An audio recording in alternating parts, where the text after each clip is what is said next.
मंत्रिमंडळाची बैठक न घेता तात्कालिक राष्ट्रपती फखरुद्दीन अली अहमद साहेब यांच्याकडून सही करून आणीबाणी लावली, लक्षावधी निरपराध लोकांना जेलमध्ये टाकलं. काय चूक आहे त्यांची?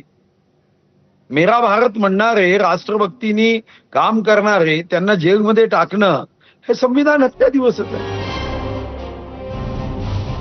सुधीरजी, माझा हा प्रश्न जाणीवपूर्वक विचारण्याचं कारण म्हणजे 2024च्या लोकसभा निवडणुकांमध्ये काँग्रेसनं संविधान बचाव असा एक सूर आळवला होता आणि भाजपची पंचायत सुद्धा झाली, जागाही कमी झाल्या, ज्याची कबुली तुमच्या वरिष्ठ नेत्यांनी सुद्धा दिलेली आहे. तर काँग्रेसचं संविधान बचाव म्हणून आता भाजपकडून संविधान हत्या असा हा राजकारणाचा भाग आहे. त्यांचं संविधान बचाव असेल तर आम्ही तुमची संविधान हत्या काढू आणि तो मुद्दा तुमच्यासमोर लावून धरू, असा हा प्रकार आहे. हे राजकारण नाही आहे, वस्तुस्थिती आहे.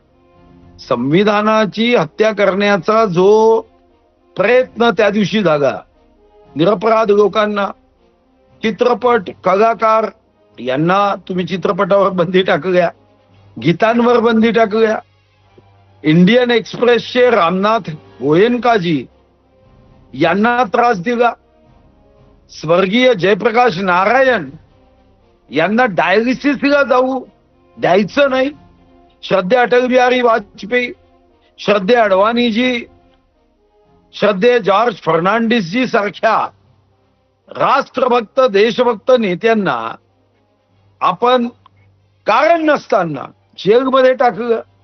मग ही संविधानाची हत्या नाही? काय चूक आहे? जे काँग्रेसवाले इथं आतंकवाद्यांना फाशी देऊ नका म्हणून निवेदन देतात, अफजल गुरुला फाशी देऊ नका म्हणून, ज्या काँग्रेसवाल्यांनी आतंकवाद्यांच्या विधवा पत्नीला मदत करायची, ते काँग्रेसवाले आता जर असा विचार मांडत असतील तर निश्चितपणे हे पब्लिक है, सब जानती है, आणि त्याची शिक्षा ही काँग्रेसला वारंवार निवडणुकीत इतके धक्के दिले की आता 24 तास त्यांच्या डोक्यात EVM machine, EVM machine, EVM machine. ते विसरून गेले की ईव्हीएम मशीनचा निर्णय सुद्धा काँग्रेसच्या नेत्यांनी केला. त्यांनी ईव्हीएम मशीनवर किती लांब गचक भाषण दिलं हे विसरून गेलं. सुधीर भाऊ, थोड्या वेळापूर्वी आम्ही कुमार केतकरांची मुलाखत दाखवलेली आहे. त्याच्यात कुमार केतकर काँग्रेसचे खासदार राहिलेले आहेत.